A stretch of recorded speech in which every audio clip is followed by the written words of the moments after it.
In order to send astronauts, robots, and supplies back to the moon for the first time in more than 50 years, NASA will use its newest and most potent launch vehicle, the Artemis massive moon rocket. It is made up of a multistage rocket called the Space Launch System, SLS, which has the capacity to transport a number of different additional modules on top of it, such as the Orion crew spacecraft that houses people while they are in flight. At 1:47 a.m. Eastern Time on November 16, 2022, the SLS successfully launched for the first time from NASA's Kennedy Space Center in Florida. The Orion crew capsule then separated on a 26-day, unmanned voyage to the moon and return. On December 11th, the capsule successfully splashed down off the shore of Baja California, Mexico when it entered Earth's atmosphere once more. According to NASA, SLS is a super heavy-lift launch vehicle that can transport astronauts to places all throughout the solar system, including the Moon and Mars. It may be arranged into a number of adaptable and powerful combinations, enabling the agency to undertake ever more challenging tasks. The rocket consists of a core stage with a diameter of 27.6 feet and a height of more than 212 feet.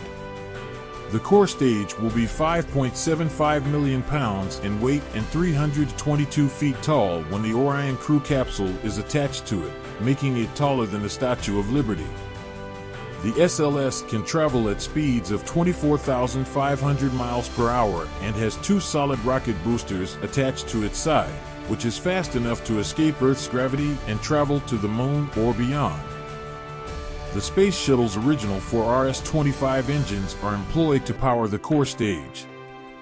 These liquid oxygen and liquid hydrogen engines provide 8.8 million pounds of thrust, exceeding the 7.8 million pounds produced by the Space Shuttle system when combined with the solid rocket boosters. SLS is capable of carrying 59,500 pounds to the moon in its first Block 1 configuration.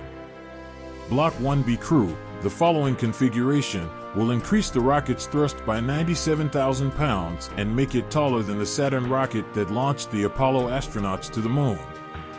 Researchers will be able to transport supplies and experiments to Mars or further with the help of the Block 1B Crew's 83,700-pound deep space cargo capacity. The most sophisticated version now being developed, known as Block 2, will produce 9.5 million pounds of thrust and be able to carry more than 101,400 pounds into deep space. The SLS Block 2 configuration, which will be 365 feet tall and be used by NASA for flights throughout the solar system, is intended to be the workhorse of the program. The Orion spacecraft can accommodate up to 4 astronauts and provides crew, power, and life support. With a diameter of 16.5 feet and a height of 11 feet, the crew module has 316 cubic feet of interior space, which is a lot more than the 3 Apollo astronauts had on their lunar missions.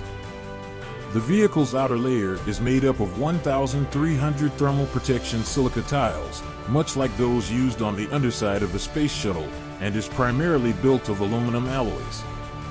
When Orion re-enters Earth's atmosphere, it will be flying at a terrifying 25,000 miles per hour and reaching temperatures as high as 5,000 degrees Fahrenheit, which is more than half as hot as the surface of the Sun. The bottom of the capsule carries a sizable heat shield to protect crews. The Orion capsule has 4 movable seats, water dispensers, a microwave, workout equipment to keep the crew in shape throughout missions, air filters, and a small toilet.